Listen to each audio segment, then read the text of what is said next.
This is Jamie Drummond for Good Food Revolution. I am here on the Ossington Strip with Evelyn Wu Morris and Chef Wayne Morris. How are you both today? Good, thanks. Yeah, good. Now, we are in your new venture, Borealia, and you're looking at an ETA of mid-November, hopefully. Right now, we're in construction time, but it's beginning to come together. Tell us a little bit about this new project. Okay, Borealia was actually one of the names that were suggested for the country at the time of Confederation.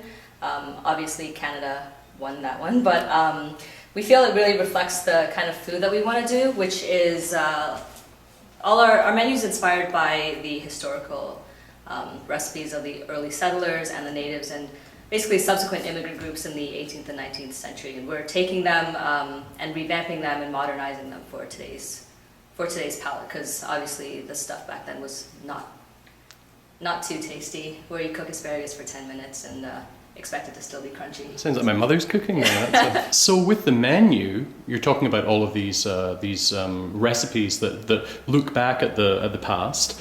Where did you find these recipes? Well, we spent a lot of time in the library, looking through historic Canadian recipes, historic Native American or Aboriginal recipes, and then a few like history books.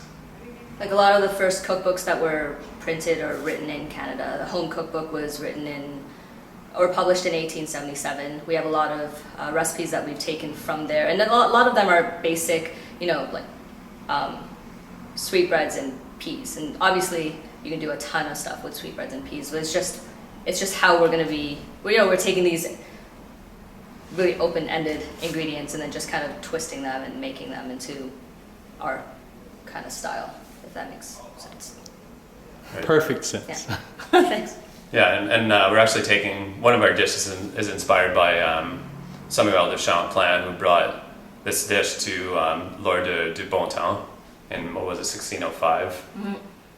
To Port Royal. To Port Royal. Yeah. Yeah.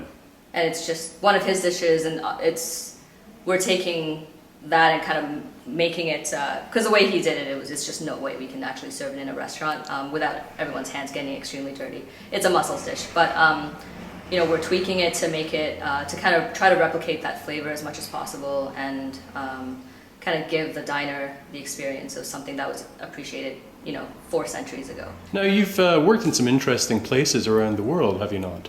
Yes. Please tell us a little list of those establishments that you've been working in over the years. Well, I lived in the States for 10 years. Went to business school, decided I didn't want to sit at a desk anymore. Went to cooking school in San Francisco and worked at Kwa for Daniel Patterson shortly after they opened, until I got kicked out of the country because my visa ran out. So I moved back to Toronto, got a job at Nota Bene working for David Lee.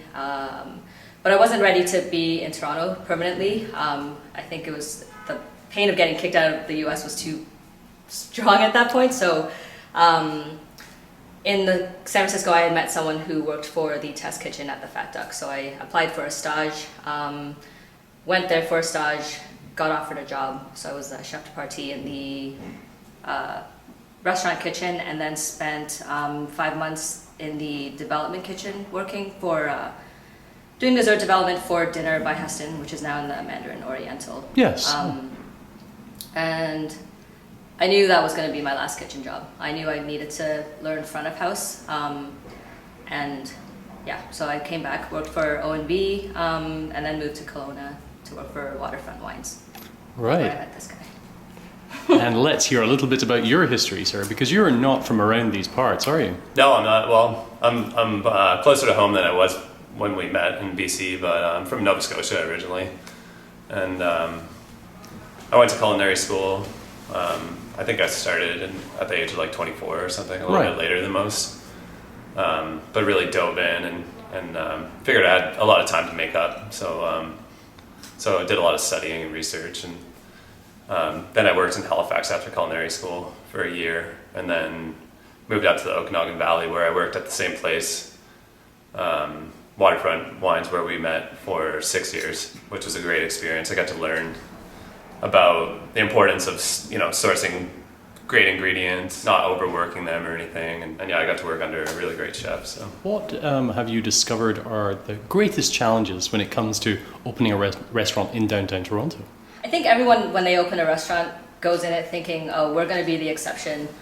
We're going to open on time, and we're not going to have surprises. And when we had a long time to get ready, almost a year while we were looking for a space to really prepare for, come up with our menu and really fine tune our concept. yeah, which that was a challenge in itself, finding the space. Like it did actually take us a year. So. We didn't expect that. We saw over 50 locations, but with the whole liquor license problem in Toronto, we had to decide at one point we're not going to look at anything that didn't already have a license attached to it, because the unknown was just too stressful to deal with in terms of whether we would actually be granted a license after we had signed a lease and all that stuff. So that was the main thing. But yeah, just the construction has been the biggest issue. Unpleasant, unexpected surprises. And why did you choose the Ossington Strip?